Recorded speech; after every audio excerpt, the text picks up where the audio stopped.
আদম আলাইহিস সালাম যখন জান্নাতে ছিলেন তখনও তার কাছে হৃদয়ের মধ্যে কিছুটা শূন্যতা অনুভব হয়েছে, যেটা আল্লাহ রাব্বুল আলামিন হাওয়া আলাইহিস সালামকে দিয়ে পূর্ণ করেছেন। এবং তার বুকের পাঁজরের হাড় থেকেই তার স্ত্রীকে আল্লাহ পাক সৃষ্টি করেছেন। এবং উভয়ের প্রতি আল্লাহ পাকের নির্দেশ কিন্তু সমান ছিল। এমন না যে আদম আলাইহিস সালামকে বলা হয়েছে এই গাছের কাছেও যেও না, হাওয়া আলাইহিস সালামকে বলা হয় না, এই ব্যাপারটা কিন্তু এমন নয়। বরং উভয়ের প্রতি সমান আদেশ ছিল, ওয়ালা তাকরাবা হাদিহিশ শাজারা। তাকরাবা শব্দটা দ্বিবচন, তোমরা দুজনের কেউই এই গাছের কাছে যাবে না। অর্থাৎ আল্লাহ পাকের যে আদেশগুলো আসমানি কিতাবের মাধ্যমে আমাদের কাছে এসেছে, এগুলো নারী এবং পুরুষের জন্য সমান।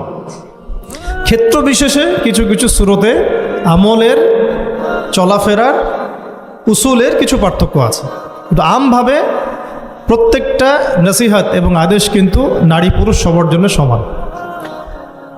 আমরা যদি চাই যে বাংলাদেশের মাটিতে দিন প্রতিষ্ঠা করতে, তাহলে শুধুমাত্র পুরুষদের ভূমিকা যথেষ্ট না, কোশ্চিনকালও যথেষ্ট না। কারণ প্রত্যেকটা পুরুষই কোনো না কোনো মায়ের সন্তান, কোনো স্ত্রীর স্বামী, কোনো বোনের ভাই, অথবা কোনো মেয়ের বাবা। তাহলে যদি শুধু পুরুষবাচক শব্দে আমরা সমাজ সংস্কার করতে যাই, আমরা ব্যর্থ হব। দুঃখের সাথে বলতে হচ্ছে এটা, কিছু কিছু ক্ষেত্রে আমাদের আত্মসমালোচনার দরকার আছে। আমরা পুরুষদের মধ্যে যে পরিমাণ মেহনত করেছি, করছি এবং করার পরিকল্পনা করছি, তার 50% আমরা মেয়েদেরকে নিয়ে ফিকির করছি না। যে কোনো দিনই বোন যদি হেদায়েতপ্রাপ্ত হন আল্লাহর পক্ষ থেকে, তারপরে সে যে পড়াশোনা করবে, এই পড়াশোনা করার মতো উপযুক্ত প্রতিষ্ঠানও আমরা তাদেরকে দিতে পারি না। নিরাপত্তা, পর্দা এবং সহজলভ্যতা, যে সহজেই সে জ্ঞান শিখবে নিরাপত্তার সাথে, পর্দার সাথে, বাসার কাছাকাছি মাহরামদেরকে সাথে নিয়ে, এমন পরিবেশ কিন্তু হাজারে একটা মেয়েও পাচ্ছে বলে আমার মনে হয়। তো এই অবস্থা চলতে থাকলে আমরা ইসমাইল আলাইহিস সালামদেরকে জন্ম দিতে পারবো না। যদি প্রত্যেকটা পরিবারের কর্তা ইব্রাহিম না হন এবং মায়েরা হাজরা আলাইহিস সালাম এবং সারা আলাইহিস সালামের মতো না হন, তাহলে তো ইসমাইলি প্রজন্ম আমরা জন্ম দিতে পারবো না। সেক্ষেত্রে আমরা আল্লাহ পাকের জমিনে দিন প্রতিষ্ঠাও করতে পারবো। এখানে অনেক প্রান্তিকতা আমাদের মধ্যে আছে, আবার অনেক ছাড় না দেওয়ার মানসিকতা আমাদের মধ্যে আছে। যেমন আমি এখন আপনাদেরকে যেভাবে নসিহাত করছি, তো প্রিয় দিনী বোনেরা, আমি আপনাদেরকে যে কয়েকটা পয়েন্ট টাচ করতে চাচ্ছিলাম। তার প্রথমটা হচ্ছে, নোট করে নেবেন এগুলো বাসায় পরবর্তীতে আপনারা এগুলো নিয়ে আলোচনা করতে পারবেন বা এটা নিয়ে আরও বিস্তারিত পড়াশোনা করতে পারবেন। যে দেখুন, সহজ কথা কি যে আমরা নারী পুরুষ সবাই দুনিয়াতে এসেছি, হয়তো 50, 60, 70, 100 বছর আপনি আমি বাঁচব, এবং এরপরে কিন্তু আমাদেরকে একটা জার্নি শুরু করতেই হবে।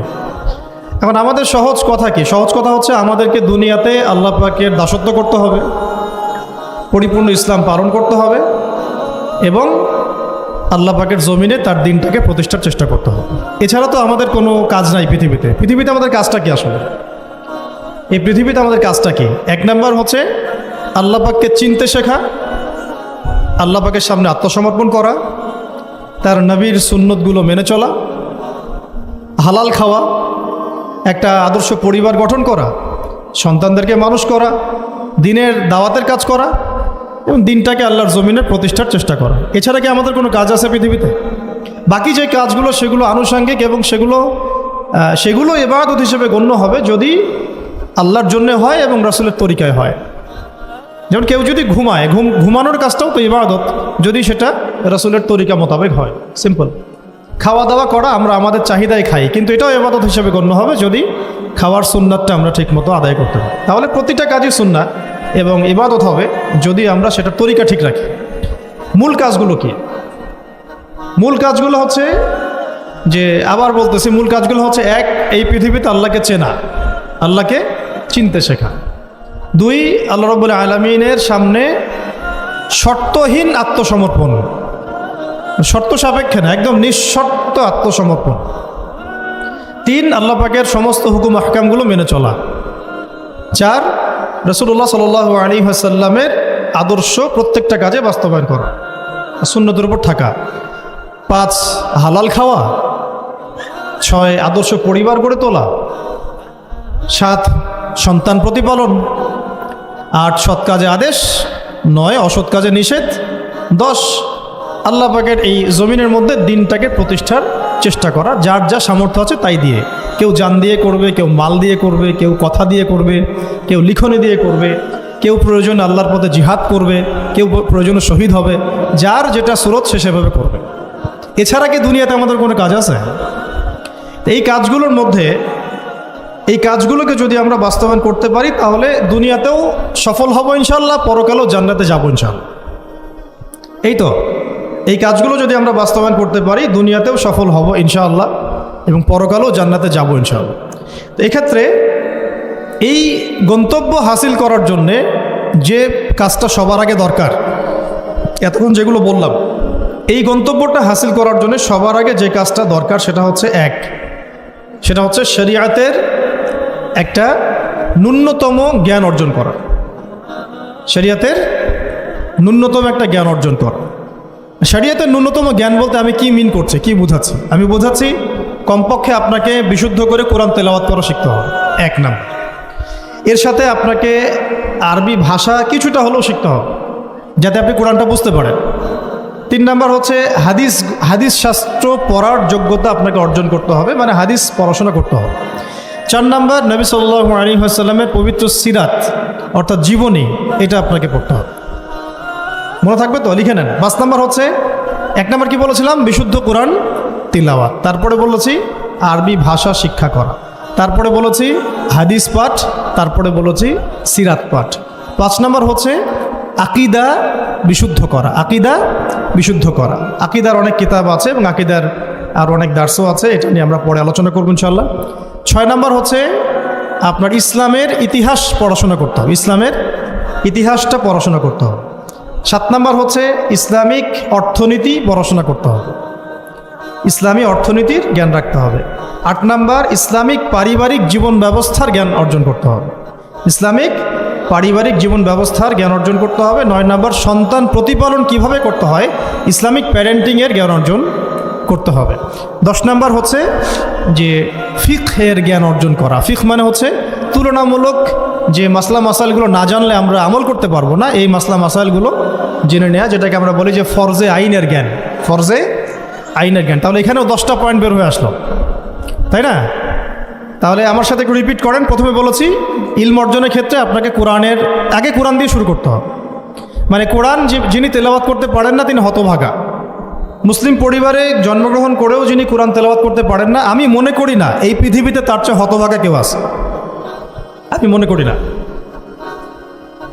মানে কোরআনের সাথেই সম্পর্ক নাই, মানে আল্লাহর কিতাবই সে তেলাওয়াত করতে পারে না, তো সে এই পৃথিবীর সম্পদ নয় বরং বোঝা। আল্লাহ পাক আমাদের সবাইকে আল্লাহর কিতাব শেখার তৌফিক দান করেন।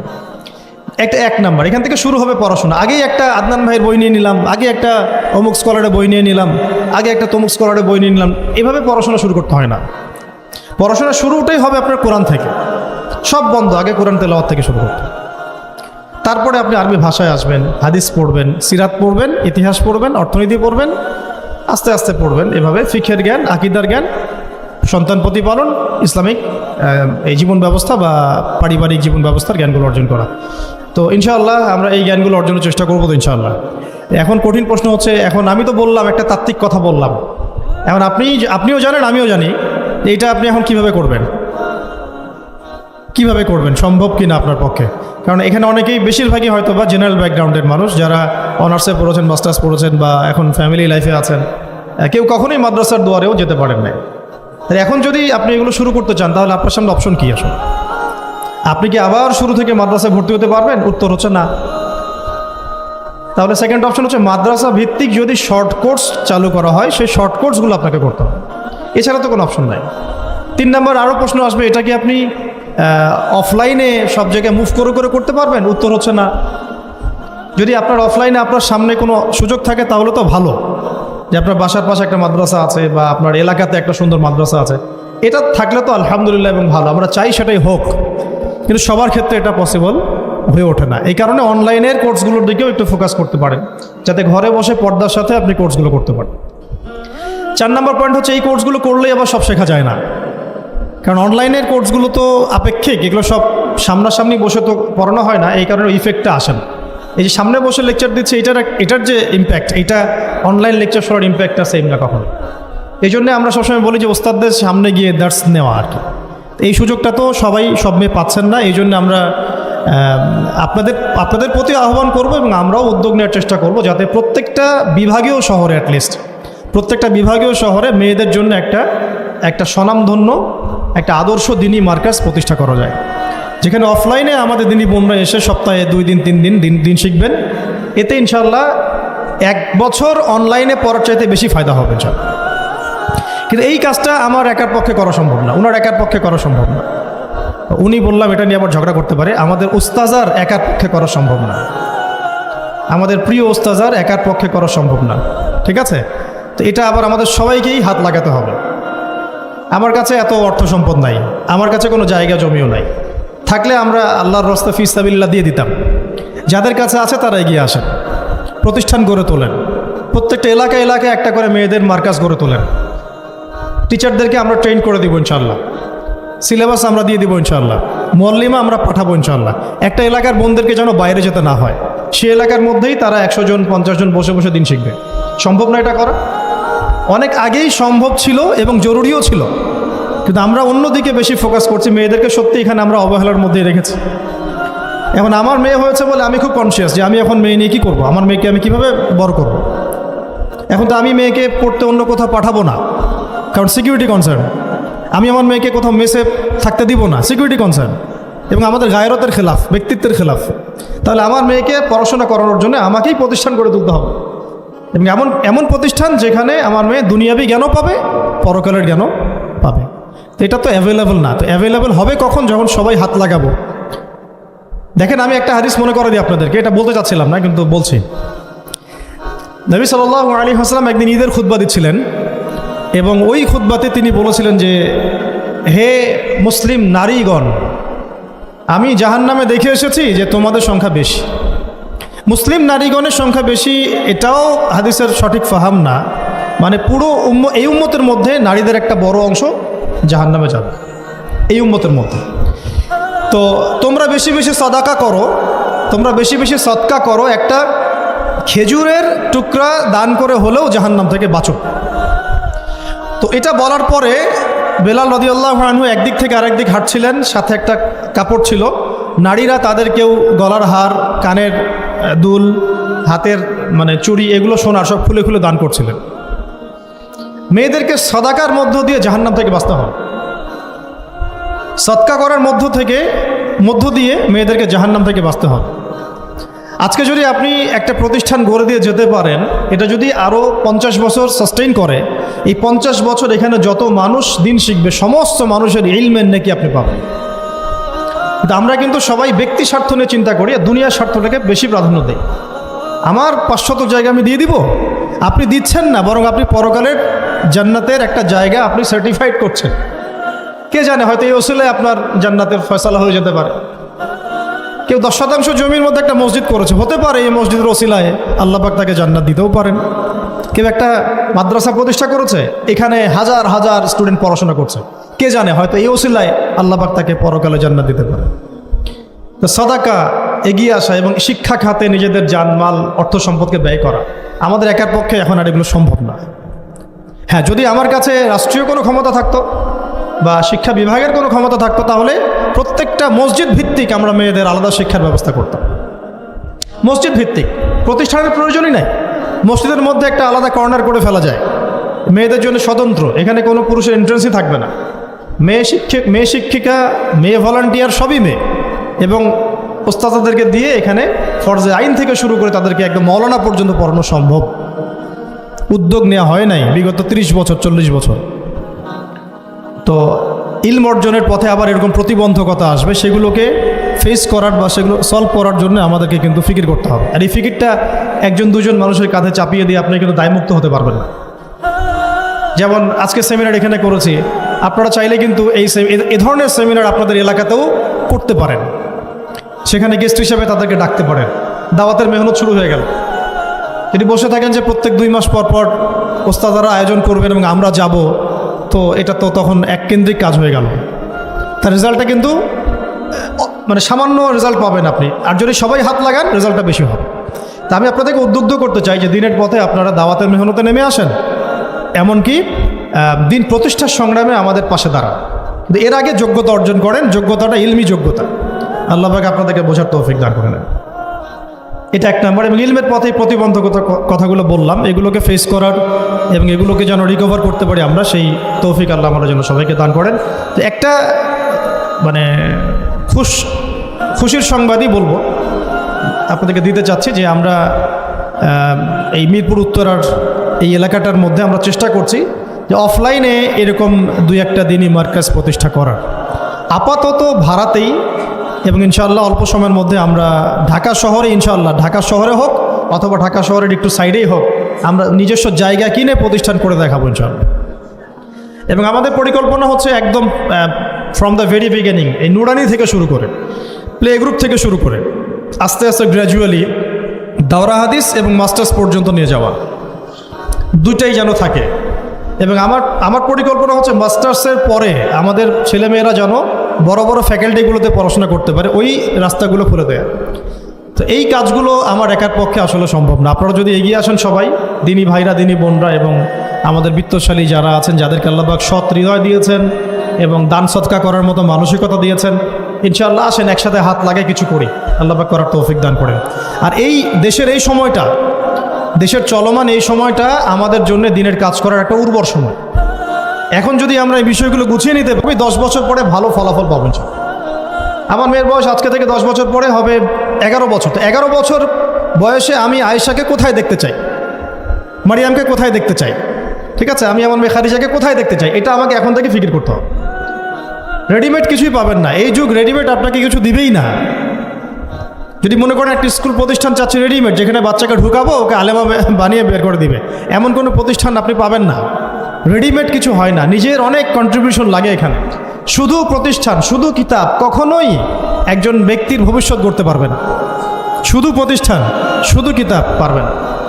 তো অনেক গভীরে চলে যাচ্ছি, মূল কথাটা আশা করি বোঝাতে পেরেছি। ইলম যেমন অর্জনও করতে হবে, ইলম মানুষের কাছে সহজলভ্য করার প্ল্যাটফর্মও তৈরি করতে হবে। আল্লাহ পাক আপনাদের সবাইকে এগিয়ে আসার তৌফিক দান করেন। আমি আসেন শুরু করি, আমরা শুরু করি ইনশাআল্লাহ। আল্লাহ পাকের কাছে তারাই বেশি মাকবুল, তারা বেশি সম্মানিত যারা প্রথমে শুরু করে। যদি আমরা এরকম 5টা প্রতিষ্ঠান করে ফেলি ঢাকায়, তখন দেখবেন দিনী বোনের অভাব নাই, অনেক হাজার হাজার বোন আসছেন সেমিনারে। কিন্তু তারা আসছেন কখন? যখন এটা রেডি হয়ে গেছে তখন।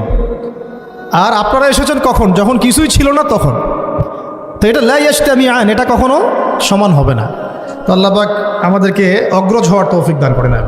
তো ইলমের সাথে 2 নম্বর যে পয়েন্টটা নোট আউট করবেন সেটা হচ্ছে বেশি বেশি আমল করা। আমলবিহীন ইলমের কোনো মূল্য নাই। আমলবিহীন ইলমের কোনো মূল্য নাই। এখন আমল করাটা কি খুব কঠিন? আমি আপনাদেরকে আমার ওস্তাদের একটা কথা বলি। আমার ওস্তাদ আমাদেরকে শিখিয়েছেন, বলেছেন যে আমল প্রতিদিন করা, অল্প হলেও প্রতিদিন করা। প্রতিদিন আপনি 10 পারা পড়তে পারবেন না হয়তো, ঠিক আছে, 2 পৃষ্ঠা পড়েন। প্রতিদিন আপনি হয়তো 20টা হাদিস পড়তে পারবেন না, 2টা হাদিস পড়েন। প্রতিদিন হয়তো আমরা তাহাজ্জুদ, চাশত, আওয়াবিন, ফরজ, সুন্নাহ সব একসাথে হয় না, তাই না? তো ঠিক আছে, আপনি 8 রাকাত করে পড়তে পারছেন না, 2 করে না হয় পড়েন। 2 রাকাত তাহাজ্জুদ পড়েন, তাহাজ্জুদের হক আদায় হয়ে গেল। সকালে 2 রাকাত নামাজ পড়ে নেন, চাশতের হক আদায় হয়ে গেল। এইভাবে মানে কথা হচ্ছে যে আমল করা, নিয়মিত করা, যদিও সেটা অল্প হয়, এটা কিন্তু কঠিন কিছু না।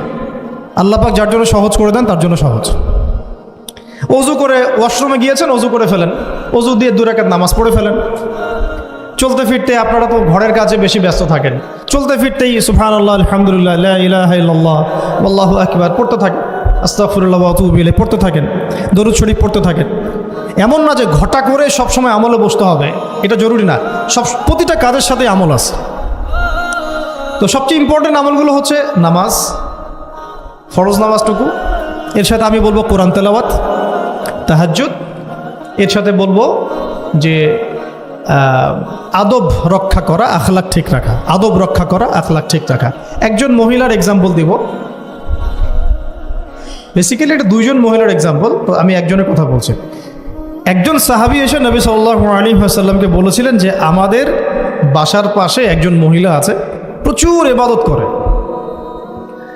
কোনো নামাজ মিস নাই, কোনো নফল রোজা মিস নাই, খুবই পরেশগার, খুবই মুত্তাকি, খুবই খুবই উঁচু লেভেলের মুত্তাকি একজন মহিলা বলে মনে হয় আমাদের কাছে। কিন্তু তিনি তার প্রতিবেশীর সাথে ঝগড়া করেন, তিনি তার প্রতিবেশীর সাথে ঝগড়া করেন এবং বাজে ল্যাঙ্গুয়েজ ইউজ করেন। নবী সাল্লাল্লাহু আলাইহি ওয়াসাল্লাম বলেছেন যে তিনি জাহান্নামী। নাউযুবিল্লাহ।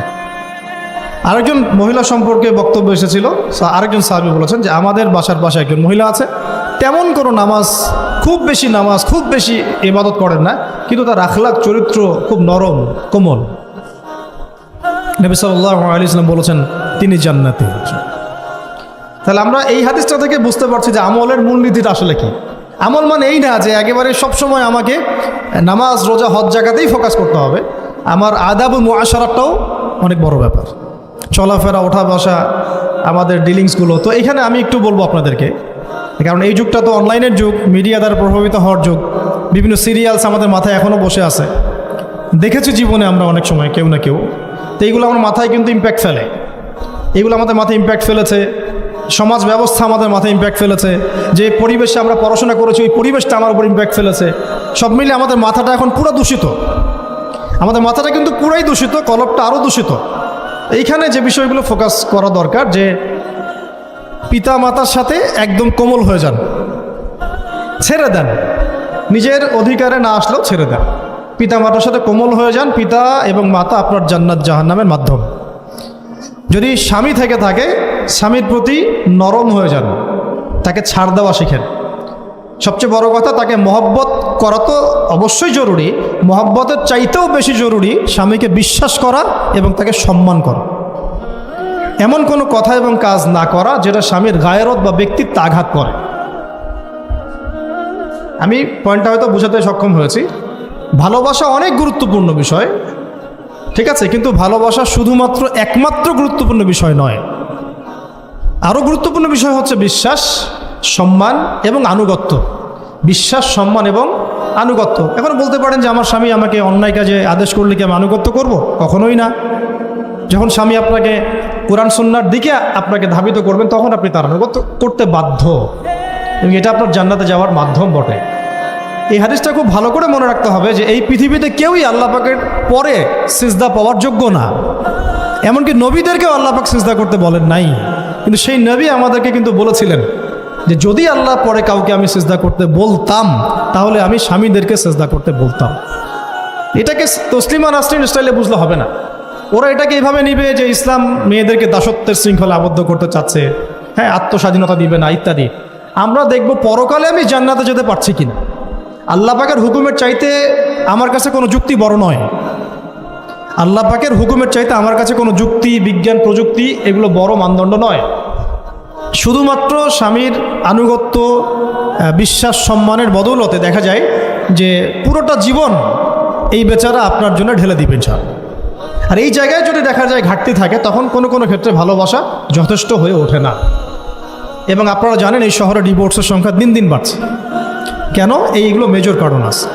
হ্যাঁ, আমি বলছি না যে সব ছেলেই একেবারে পারফেক্ট, কখনোই না। ছেলেরাও যেমন সাহাবী না, মেয়েরাও সেরকম মহিলা সাহাবী না।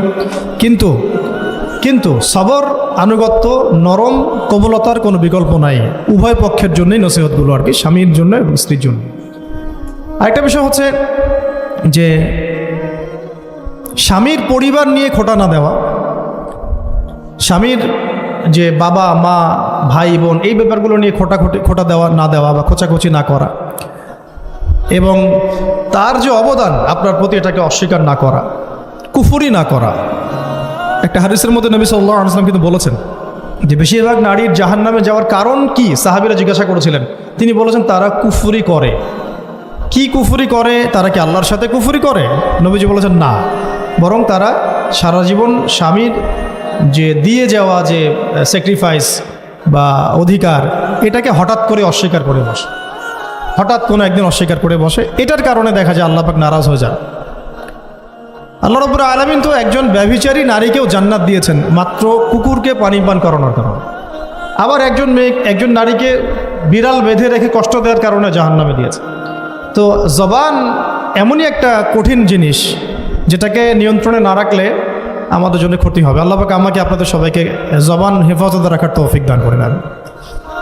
আর কিছু বিষয় হচ্ছে, কিছু শাসন সমাজে থাকে, মানে পরিবারের মধ্যে থাকে। এই শাসনগুলো কখনোই মেয়েদেরকে বিপথে নিয়ে যাওয়ার জন্য নয়, বরং যে আপনাকে মহব্বত করবে সেই আপনাকে শাসন করবে। যে আপনাকে মহব্বত করে সেই কিন্তু আপনাকে শাসন করবে। যার আপনার ব্যাপারে কোনো কেয়ার নাই সে কিন্তু আপনাকে শাসন করতে আসবে না।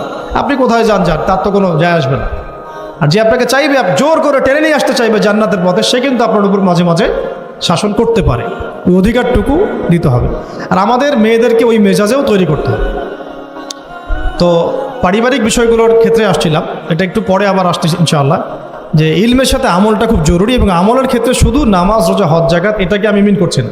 মিন করছি যে আমার বাবার সাথে সম্পর্ক, মায়ের সাথে সম্পর্ক, আত্মীয়দের হক আদায় করছি কিনা, প্রতিবেশীর সাথে রিলেশন ঠিক আছে কিনা, এবং স্পেশালি পরিবারের স্বামীর সাথে আমার এই বিষয়গুলো ঠিক আছে কিনা।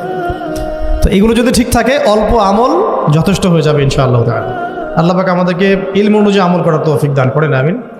3 নম্বর আমি পয়েন্ট নোট আউট করছিলাম মেয়েদের জন্যে, যে আমি আমার মেয়েকে নসিহত করতাম যে বেশি বেশি দান সদকা করতে, বেশি বেশি দান সদকা করতে। মেয়েদের জন্য স্পেশালি সাদাকাটা বেশি করা উচিত। ছেলেরা তো সাদাকা করে, কম বেশি কিন্তু করে, যেহেতু তারা বাইরে থাকে। তো আপনারা সাদাকা করার জন্যে যদি স্বামীর অর্থ আপনাদের কাছে নেন, এটা দোষের কিছু না। চেয়ে নেওয়া, বলে নেওয়া, তাদের কাছ থেকে অর্থ নিয়ে সাদাকার একটা অংশ রাখা। দেখেন, আবু বকর রাদিয়াল্লাহু আনহুর নাম তো সবাই শুনেছেন।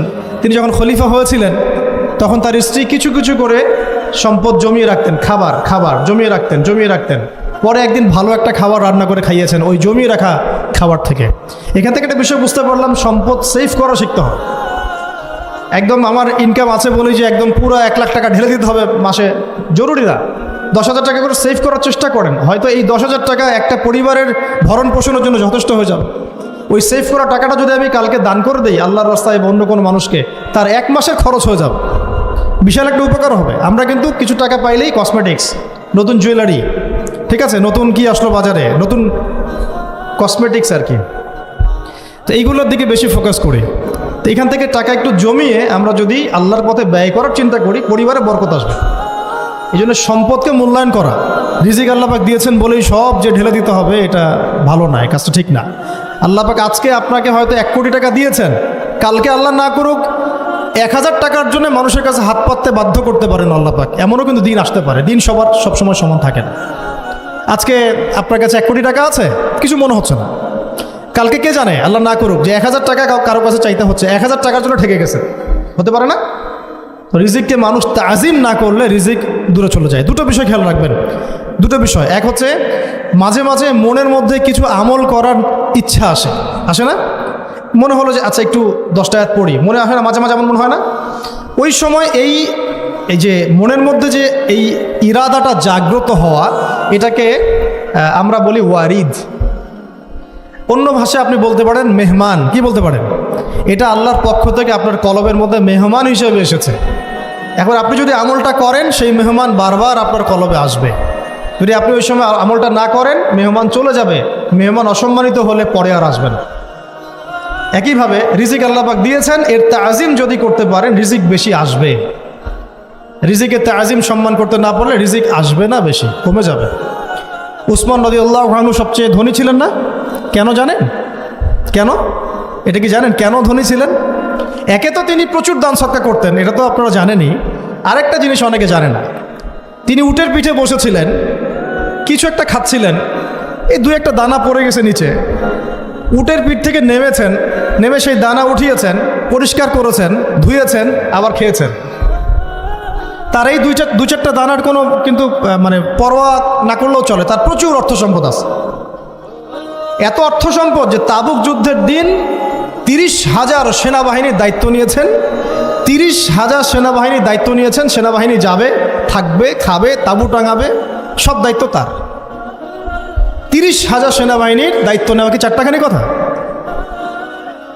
তো এই সাহাবী এই কয়েকটা খাবারের দানা উঠিয়ে খেলেন। নবী সাল্লাল্লাহু আলাইহি ওয়াসাল্লাম বলেছিলেন যে তোমাকে আল্লাহ পাক রিজিক বাড়িয়ে দিবেন না কেন? তুমি রিজিকের যে তাজিম, যে সম্মান তুমি করো, এর বদৌলতে আল্লাহ পাক তোমাকে বেহিসাব রিজিক দিবেন। 2টা বিষয় খেয়াল রাখবো। আমলের মেহমান হৃদয়ের মধ্যে আসলে তাকে ফিরায় না দেওয়া, তাহলে সেই মেহমান কিন্তু আর আসবে না।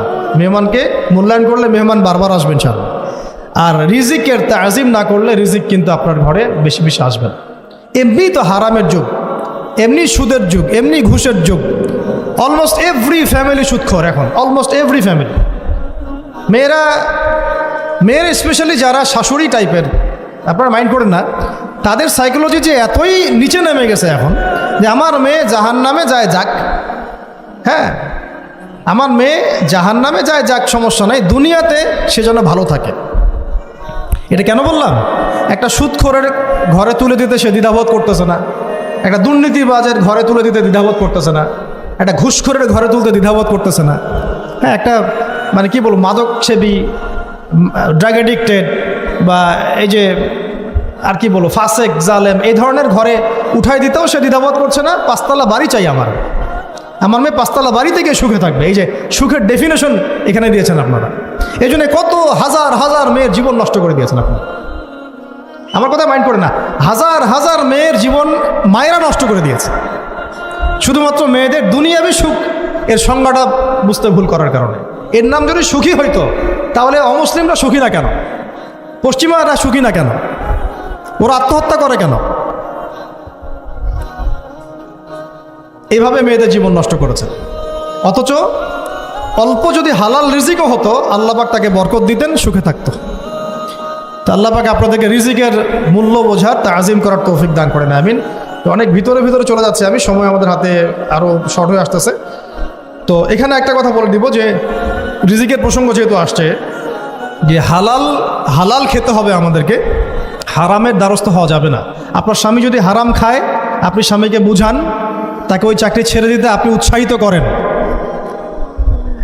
আমি আপনাদেরকে একটা অনেস্টির সাথে একটা কথা বলি, যত এই যে প্রশাসনে যত ঘুষখোর আছে, ঠিক আছে, যত দুর্নীতিবাজ আছে, যত মাদকসেবী আছে, মাদকের ব্যবসায়ী আছে, যত সুদখোর আছে, এরা সবাই কেন এই খারাপ কাজগুলো করে জানেন? তার স্ত্রীকে ভালো রাখার জন্যে, তার মাকে ভালো রাখার জন্যে, তার সন্তানদেরকে ভালো রাখার জন্য। তাহলে স্ত্রী হিসেবে, সন্তান হিসেবে, মেয়ে হিসেবে আপনি বলবেন যে আমাদের এইসব ভালোর দরকার নাই আব্বু, হে আমার প্রিয় স্বামী আমার এসব ভালোর দরকার নাই, হে আমার ছেলে আমার এসব ভালোর দরকার নাই, তুই হালাল পথে থাক, ওইখানে তুই আমাকে ডাল ভাত খাওয়া, আমি খুশি আছি। এইভাবে আপনারা তাদেরকে মোটিভেট করেন, দেখবেন সমাজে হারাম কমে গেছে ইনশাআল্লাহ। আর হারাম খাওয়া এই ছেলে মেয়েগুলোও কিন্তু মানুষ হবে না। হারাম খাওয়াতে ছেলে মেয়েগুলো রক্ত মাংস করে উঠছে, এরাও কিন্তু মানুষ হবে না। আল্লাহ পাক আমাদেরকে হালাল খাওয়ার তৌফিক দান করেন, এবং হালালের জন্য আপনাদের ভূমিকা অনেক বেশি। আমরা উত্তরবঙ্গ সহ দেশের বিভিন্ন জায়গায় সফর করে যেটা দেখেছি, যত সুদী এনজিও আছে না, এনজিওগুলোর মধ্যে মহিলাদের নামই বেশি, জানেন? মহিলাদের নাম বেশি সুদী এনজিওতে। তো এই দাওয়াতগুলো আমরা মা বোনদেরকে দিতে চাই যে কোন অবস্থাতে যেন হারাম রিজিকের দিকে আপনারা না ধাবিত হন, এবং রিজিকে তাজিম করেন, পরিবারের মধ্যে হৃদ্যতা ভালোবাসা বজায় রাখেন, একে অপরকে বিশ্বাস, সম্মান এবং শ্রদ্ধা করেন। ইনশাআল্লাহ তাআলা আপনাদের পরিবারও সুখী হবে, রিজিকও সুন্দর হবে এবং রিজিকে বরকত হবে ইনশাআল্লাহ। এরপরে আমি আর দু একটা পয়েন্ট নোট করেছি, বলে শেষ করে দিচ্ছি যে এটা স্পেশালি আমি আমাদের ওইসব দিনই বোনদেরকে বলতে চাচ্ছি যে বোনেরা এখনও বিয়ে শাদী করেন নাই। সেটা হচ্ছে যে বিয়ে করার আগেই দিনের বেসিক লেখাপড়া শেষ করেন। এত পাগল হওয়ার দরকার নেই। চরিত্র হেফাজত হচ্ছে না, রোজা রাখেন, ঠিক আছে? দিনই পড়াশোনা আগে শেষ না করে বিয়ে করতে যায় না। বহু আলেমা যারা মাদ্রাসা লাইনের ছাত্রী ছিল, দিনই পড়াশোনা শেষ না করে বিয়ে পিড়িতে বসার কারণে কেরিয়ার ধ্বংস হয়ে গেছে। বিয়ে পরে করেন, আগে পড়াশোনাটা, তুলনামূলক পড়াশোনাটাকে শেষ করে নেন। তুলনামূলক পড়াশোনা শেষ করতে 18 থেকে 20 বছর বেশি লাগে না। যদি আপনি শুরু থেকে শুরু করেন, একদম 18 থেকে 20 বছর হতে হতে আপনার পড়াশোনা মোটামুটি শেষ হয়ে যাবে। আর যে সাবজেক্টগুলো বললাম আমি, ওইগুলোই বেসিক পড়াশোনা। এখন এটা হয়তো সবার ভাগ্যে নসিব নাও হতে পারে, সেক্ষেত্রে বিকল্প অপশন আমরা যাব। কিন্তু আগে মূলনীতি হচ্ছে একটা লেভেল পর্যন্ত পড়াশোনা করার পরেই বিয়ে করেন, কারণ বিয়ের পরে আপনার যত রেসপন্সিবিলিটি আসবে, এটা তখন পড়াশোনা মেনটেন করা এতটাও সহজ না, প্রায় অসম্ভবের পর্যায়ে পড়ে যাবে। আর দু একটা বাচ্চা কাচ্চা হয়ে গেলে তো তখন আর কোনো কথাই নেই। তাহলে আপনারা কি আমাদেরকে আয়েশা রাদিয়াল্লাহু আনহার মতো একটা প্রজন্ম দিতে পারবেন না? যদি এটা আপনাদের উদ্দেশ্য হয়, সেক্ষেত্রে কি পড়াশোনা শুরু থেকে করা উচিত না? এখন এই সুযোগটা আমাদের সব বন্ধুদের সামনে হয়তো থাকে না, এই জন্য আমরা বললাম যে বিকল্প অপশনগুলোতে আপনারা দিন শেখার চেষ্টা করেন। আর এরপরে যখন বিয়ে করবেন, পড়াশোনা মোটামুটি শেষ হয়েছে, বিয়ে করবেন, এখন 18-20 বছর বয়স হয়ে গেছে, এখন আল্লাহর ওয়াস্তে দুনিয়াবি বিষয়কে সর্বোচ্চ অগ্রাধিকার দিয়েন না। আজীবন পস্তাবেন, এবং একবার পস্তানো শুরু করলে এই পস্তানো আজীবনও শেষ হবে। তখন মেইল করে মেসেজ করে কোনো লাভ হবে না, কারণ আপনি বিয়ের আগে দিনকে প্রাধান্য দেন নাই, বরং দুনিয়াকে প্রাধান্য দিয়েছেন। আপনি বিয়ের আগে দিনকে প্রাধান্য দেন নাই, বরং দুনিয়াকে প্রাধান্য দিয়েছেন। যখন আপনি সবসময় পরকালকে, আল্লাহকে, তার রাসূলকে প্রাধান্য দিবেন, দিনকে প্রাধান্য দিবেন, দুনিয়া আল্লাহই গুছিয়ে দিবেন। আর যখন আপনি দুনিয়াকে সর্বোচ্চ অগ্রাধিকার দিবেন, দিন আপনার কাছ থেকে দূরে সরে যান। দিনের একটা গায়রত আছে, একটা ব্যক্তিত্ব, দিনের একটা স্বতন্ত্র গায়রত আছে, সে সবার কাছে ধরা দেয় না। যে তাকে মূল্যায়ন করে তার কাছেই দিন আসে, যে তাকে মূল্যায়ন করে না তার কাছে দিন আসে না। তো দিনদার ছেলেকে প্রাধান্য না দিয়ে বিয়ে করতে যায় না, জীবনটা ধ্বংস হয়ে যায়। হ্যাঁ, আমি বলছি না দিনদার ছেলে মাদ্রাসাতেই থাকে, না, ইঞ্জিনিয়ার লাইনেও থাকতে পারে, ডক্টরও হতে পারে, ইঞ্জিনিয়ারও হতে পারে, কিন্তু এটা বাহ্যিকভাবে এটাকে জাস্টিফাই করাটাও ডিফিকাল্ট। কিছু কিছু ক্রাইটেরিয়া দেখে আপনি একটু আন্দাজ করতে পারেন, পুরোপুরি হয়তো কখনোই বুঝতে পারবেন না। সেটা হচ্ছে দিনের প্রতি তার ফিকির কেমন, দিন নিয়ে তার কাজ কেমন, তার লাইফস্টাইল কেমন, তার পরিবার কেমন, কোন পরিবেশে সে বড় হয়ে উঠেছে, তার একাডেমিক্যাল সার্টিফিকেট কেমন, তারপরে তার দাওয়াতের মেহনতে অ্যাক্টিভিটিস আছে কিনা, বা ব্যবসা হালাল কিনা, বা চাকরিটা হালাল কিনা, নামাজ ঠিক আছে কিনা, তার মধ্যে সুন্নাহ আছে কিনা, এগুলো কিছু কিছু বাহ্যিক সাইন যেগুলো দেখে আমরা একটা আইডিয়া নিতে পারি। তারপরে বলবো যে এখানে 100% আপনি এনশিওর হতে পারবেন না, ওইটা আল্লাহ পাকের হাতে। তো ওইটাও যদি এনশিওর করতে চান তাহলে কি করতে হবে? তাহলে নিজেকে দিনদার হতে হবে। আমি নিজে যদি ভালো দিনদার হই তাহলে ইনশাআল্লাহ আল্লাহ পাক আমাকে দিনদার স্ত্রী দিবেন। নিজে দিনদার না, তাহলে কি রেডিমেড দিনদার ছেলে আসবে? কখনই আসবে। দোয়া করতে হবে, রব্বানা হাব লানা মিন আজওয়াজিনা ওয়া যুররিয়াতিনা কুররাতা আ'য়ুন ওয়াজআলনা লিল মুত্তাকিনা ইমামা। দোয়া করতে হবে যে রব্বি হাবলি মিনাস সালিহিন, রব্বি হাবলি মিন লাদুনকা যুররিয়াতান তাইয়্যিবা ইন্নাকা সামিউদ দুআ। এই বিষয়গুলো থেকে খেয়াল রাখবেন। আর শরীয়তের মেজাজ মাথায় রাখা। শরীয়তের মেজাজের কথাটা আজকে এই জন্য বলছি যে আমরা আমাদের দেশে যে প্রবলেমটা দেখি, ইসলামের পূর্ণাঙ্গ বিষয়গুলো মানুষ মাথায় রাখতে চায় না। ইসলামে যেমন নামাজ, রোজা, হজ, যাকাত আছে, ইসলামে কিন্তু দাওয়াত, তাবলিগ, জিহাদও আছে, তাই না? ইসলামে কিন্তু শরিয়া আইনও আছে, হুদুদ, কিসাস আছে, ইত্যাদি আছে। আমাদের সমাজে দেখেন নামাজ শব্দ পরিচিত, কিন্তু কিসাস শব্দ পরিচিত না। কিসাস মানে কয়জন জানেন যে কিসাস শব্দ অর্থ কি? অনেকেই জানে না, কিন্তু কিসাস একটা কোরআনের একটা ফান্ডামেন্টাল বিধান, যে কেউ যদি আপনার চুরি করে হাত কেটে ফেলতে হয়, কেউ যদি ব্যভিচার করে বেত্রাঘাত করতে হয়, বিবাহিত হলে রজম করতে হয়, কেউ যদি মোরতাদ হয় তারও মৃত্যুদণ্ড শাস্তি আছে, কেউ শাতেমে রাসূলকে গালি দিয়েছে তারও মৃত্যুদণ্ড আছে। এরকম অনেক বিধান আছে, হুদুদ এবং কিসাস আছে। হত্যার বদলে হত্যা, চোখের বদলে চোখ, জানের বদলে জান। আমাদের সমাজে এগুলো পরিচিত না। নামাজ পরিচিত, কিন্তু তাসবিহ তাহলিল পরিচিত, ঠিক আছে? এরকমই সমাজেও বহু বিবাহ এটা অপরিচিত। হ্যাঁ, আপনি একটা বিয়ে করে বাইরে 4টা 5টা 6টা মেয়ের সাথে খারাপ সম্পর্ক করলে সমাজ এটাকে প্রমোট করে, এটাকে কাছে আসার গল্প নাম দেয় আর কি। কিন্তু একটা মেয়ের পুরো জীবনের রেসপন্সিবিলিটি আপনি নেবেন হালালভাবে, তখন সমাজ আপনাকে বাঁকা চোখে দেখবে এবং বিতর্কিত করবে। তো আমরা এখনও ওই ইসলামের ওই মেজাজে যাইতে পারি নাই। আমার মেয়েকে বড় করার সময় এটা তার মাথায় ছোট থেকে দেওয়া উচিত যে হ্যাঁ, ইসলামে কিন্তু বহু বিবাহের ব্যাপারও আছে, ওকে ওইভাবেই ওই মেজাজেই বড় করা উচিত। এখানে আরেকটা প্রশ্ন আসতে পারে যে এটা তো ঐচ্ছিক। অবশ্যই ঐচ্ছিক, কেউ চাইলে করতে পারে, কেউ চাইলে নাও করতে পারে, সবার উপর এটা ফরজ না, কখনোই না। এবং এটাকে আমরা বড় স্কেলে এটাই সুন্নত এটাও বলতে পারবো না। ওইটা একটা নির্দিষ্ট প্রেক্ষাপটে অ্যাপ্লাই করার বিষয় ছিল। যেমন উহুদের যুদ্ধ হয়ে গেছে, অনেক মেয়ে এতিম হয়ে গেছে, এখন এই মেয়েগুলোর দায়িত্ব কে নিবে? বহু বিবাহের ব্যাপারটাতে আসলো তখন সূরা নিসার আয়াত যে তোমরা এখন পছন্দ হলে মাসনা সুলাসা রুবা করতে পারো। এটা কাউকে ফরজ করা হয় না, কারোর উপরে ফরজ করা হয় না। যার সামর্থ্য আছে তোমরা করতে পারো, খালাস। ওই মেয়েগুলোর দায়িত্ব নিয়ে নেওয়া হলো রাষ্ট্রীয়ভাবে, এবং তারা সম্ভ্রম পেল, সম্মান পেল, গার্ডিয়ানশিপ পেল, তাদের সমস্ত অধিকার ফিরে পেল। এটা ইসলামের একটা বিধান আছে। একেবারে এটাকে বাদ দিয়ে এটাকে অস্বীকার করা, কুফরি করলে কিন্তু কোরআনের সাথে আপনার কুফরি হয়ে যাবে। আপনার নিজস্ব রুচিবোধ থাকতে পারে যে আমি এটাকে পছন্দ করি না, সেটা আপনার ডিসিশন, এটা কোনো সমস্যার কিছু নাই। এমনকি ইসলাম আপনাদেরকে বলেছে যে মেয়ের অনুমতি ছাড়া তাকে বিয়েও দেওয়া যাবে না।